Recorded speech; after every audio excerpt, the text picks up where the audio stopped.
Okey. Assalamualaikum warahmatullahi taala wabarakatuh dan salam sejahtera semua. Kita bertemu kembali selepas lebih daripada 2 tahun kita dalam keadaan pandemik, tidak boleh berjumpa empat mata. Jadi Datuk Eddie membuat satu inisiatif yang mana kita akan buat kelas video. Permulaan ni kita buat rakaman video dan anda akan boleh lihat dalam channel YouTube, Facebook page dan juga Instagram Datuk Eddie lah. InsyaAllah akan datang kita buat live telecast dan kita akan panggil beberapa anak murid untuk sama-sama membincang tentang mental fizik. Pada malam ini, Datuk Eddie membentangkan ataupun nak Malaysia ni, dah hot, iaitu kita dapat Perdana Menteri yang baru, iaitu Perdana Menteri ke-9. Jadi Datuk Eddie akan mengulaskan dari perspektif metafizik fenomena yang berlaku di negara kita ini yang lebih kepada menjurus kepada fenomena bagaimana terjadinya pertukaran Perdana Menteri daripada Perdana Menteri yang ke-8 kepada Perdana Menteri yang ke-9. Jadi untuk tidak membuang masa, kita memanggil Datuk Eddie Rosyadi kita. Assalamualaikum Datuk. Waalaikumsalam. Ya Datuk, uh, rasanya tak terlambat saya nak ucapkan tahniah kepada Datuk lah. Okay. Alhamdulillah, okey Tahniah, je tu. tahniah dapat Perdana Menteri yang ke-9.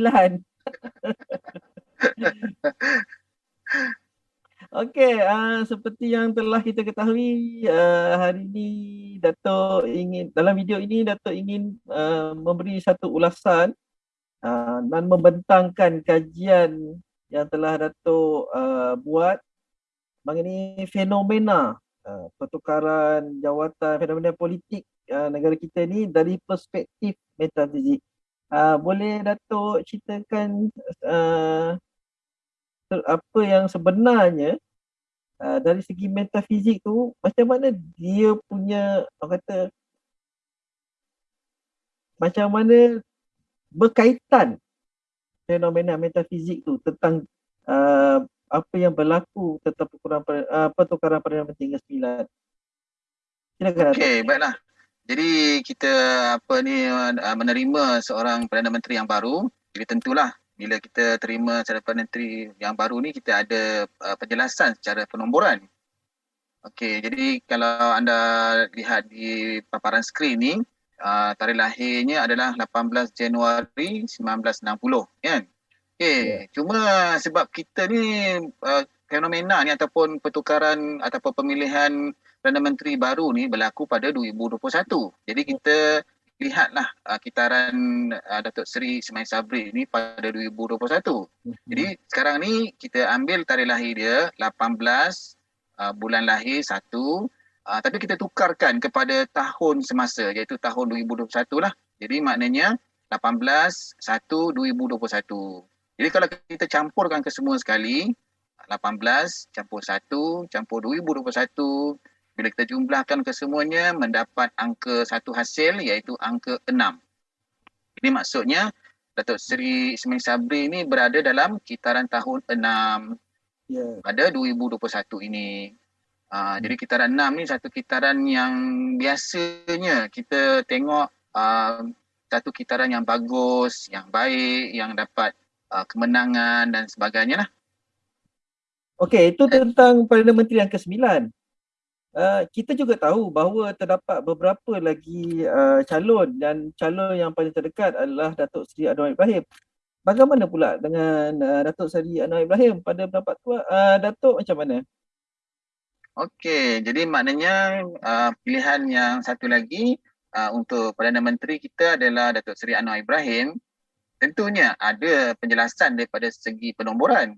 Okay, jadi kalau kita macam biasa kita tengok kitaran dia pada tahun ini, pada tahun 2021, apa yang berlaku ialah kita kira tarikh lahir dia, bulan lahir dia dan tahun semasa lah, ya. Jadi kalau kita kirakan tarikh lahirnya 10 hari bulan Ogos, jadi 10 hari bulan 8 2021. Jadi kalau kita kirakan 10/8/2021 akan mendapat kitaran 5 pada 2021. Jadi biasanya kitaran 5 ni kan Dia macam ada seolah macam halangan lah. Biasalah 2021 ni kalau kita tengok dalam dunia sekarang ni pun, dunia 2021 pun banyak halangan juga kan. Mhm. Jadi maknanya 2021 ni adalah satu fenomena halangan.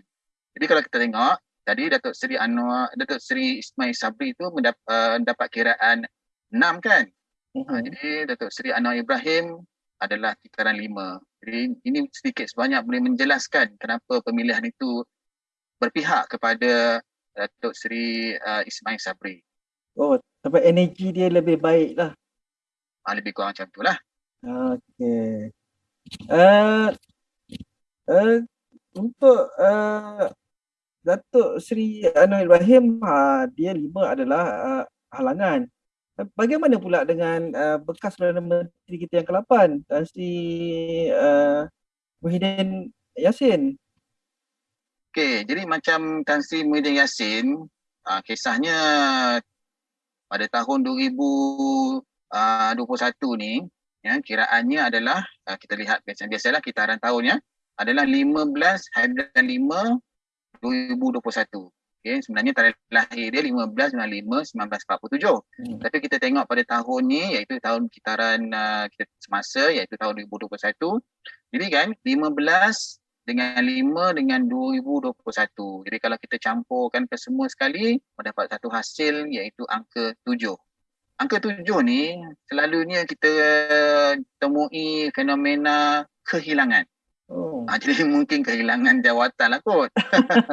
Oh, itu ada kehilangan majoriti membawa kepada kehilangan jawatan. Betul-betul. Yelah kita boleh lihat secara macam begitulah penjelasannya kan. Okey. Jadi setelah dilihat kepada 3 ahli politik tadi iaitu Tan Sri Muhyiddin Yassin 7 kehilangan.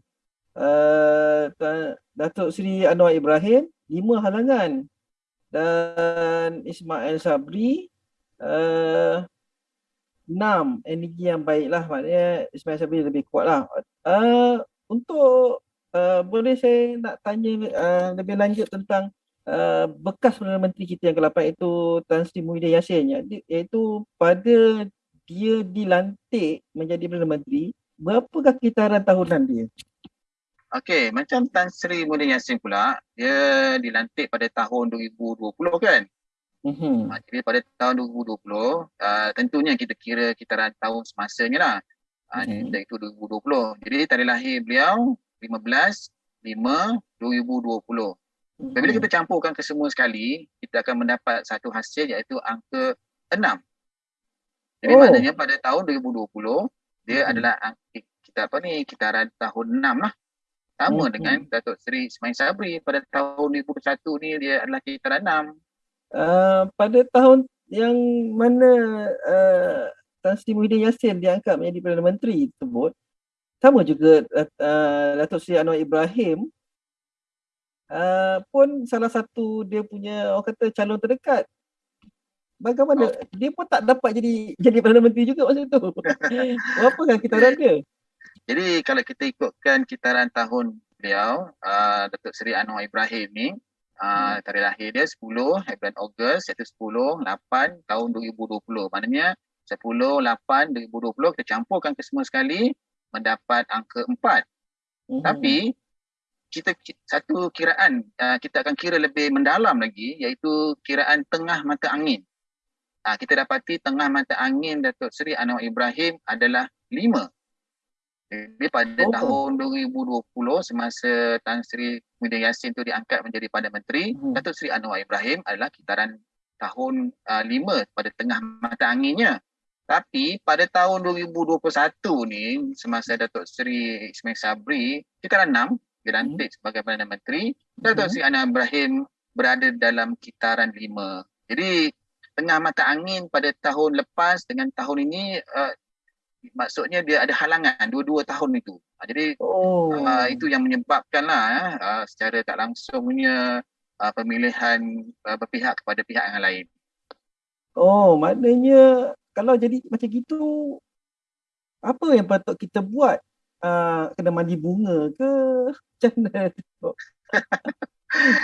Jadi memang fenomena ni adalah satu fenomena yang mencabar kita. Ya, Yalah, kalau seseorang itu berada dalam kitaran 6, tak perlu sangatlah orang kata untuk berusaha lebih bersungguh-sungguh dan sebagainya. Usaha-usaha juga.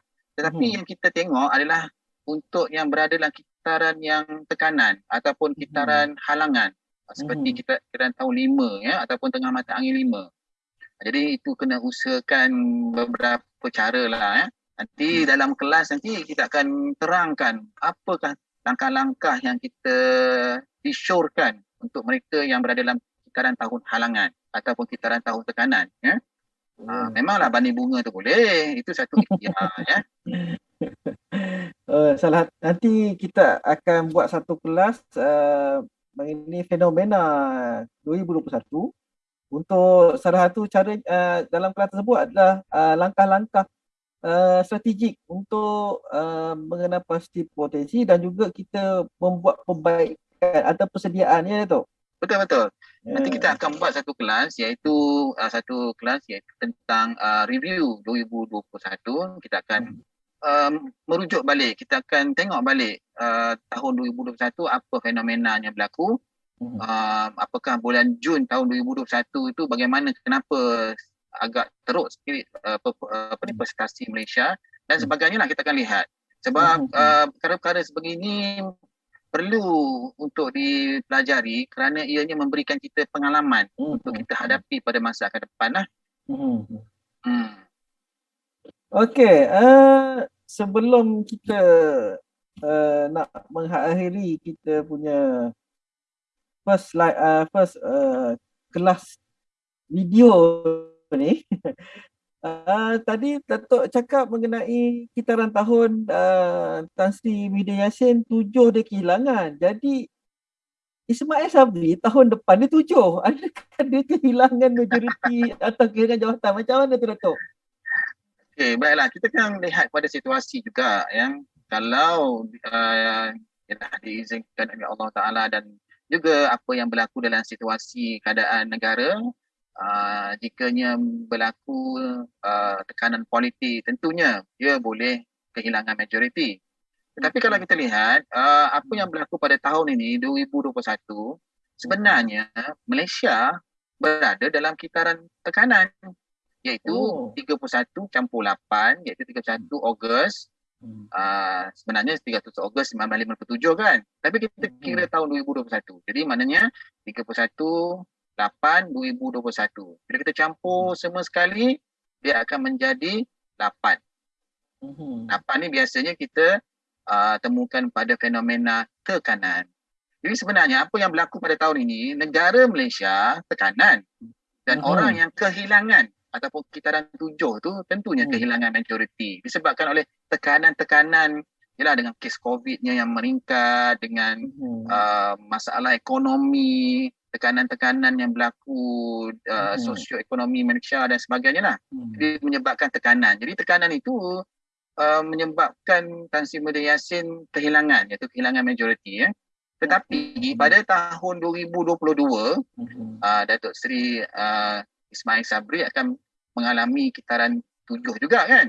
Tetapi Malaysia pada tahun depan adalah kitaran 9. Kitaran 9 ni biasanya kitaran yang tenang, kitaran yang baik-baik, insya-Allah. Jadi mudah-mudahan tidaklah berlaku kehilangan lagi lah untuk beliau.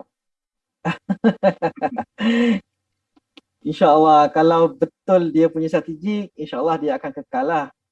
Ataupun dia kena jumpa kita tu untuk buatkan strategi dari segi penomoran untuk karier politik dan juga orang kata strategi untuk parti mereka untuk terus kekal menjadi unggul dalam arena politik kebangsaan. Macam bagaimana Datuk? Memang boleh pun. Yalah, Datuk Ismail Sabri kan orang Pahang. Saya ni orang Pahang juga. Ya. Mungkin dia boleh jumpa dengan Datuk Eddie untuk merancangkan yang terbaik untuk bukan saja karier politik diri sendiri atau parti. Mungkin dari segi penomoran untuk menyusun balik orang kata strategi-strategi untuk memulihkan kembali negara, insyaAllah. Ya dah baik. Memang kita mana tahu ada peluang kita boleh bertemu dan sebagainya lah. Ya.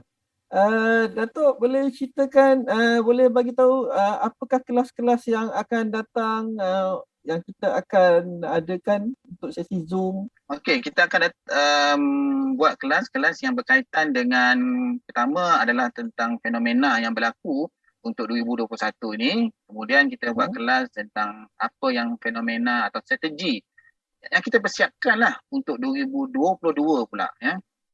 Jadi kita kenali 2021, lepas tu kita tengok apa yang berlaku, cara-cara kita nak menghadapi tahun 2022. Sebab tahun 2022 ni kalau kita ikutkan 2022. Jadi maknanya 2022 kalau kita campurkan 2 campur 0 campur 2 campur 2 dapat 6. 6 ni tahun rezeki. Jadi untuk kita membina rezeki yang lebih baik lagi, mungkin kejayaan-kejayaan, mungkin kekayaan dan sebagainya, kita perlu merangka strategi yang sesuai dengan setiap orang. Sebab setiap orang tu berada dalam kitaran tahun yang berbeza-beza. Ya. Jadi kita kena bimbing peserta-peserta dalam kerjaya ataupun perniagaan mereka sendirilah. Okay. Sekian saja untuk sesi kali ini. Terima kasih Datuk untuk bersama-sama dengan kami. Assalamualaikum warahmatullahi wabarakatuh. Waalaikumsalam.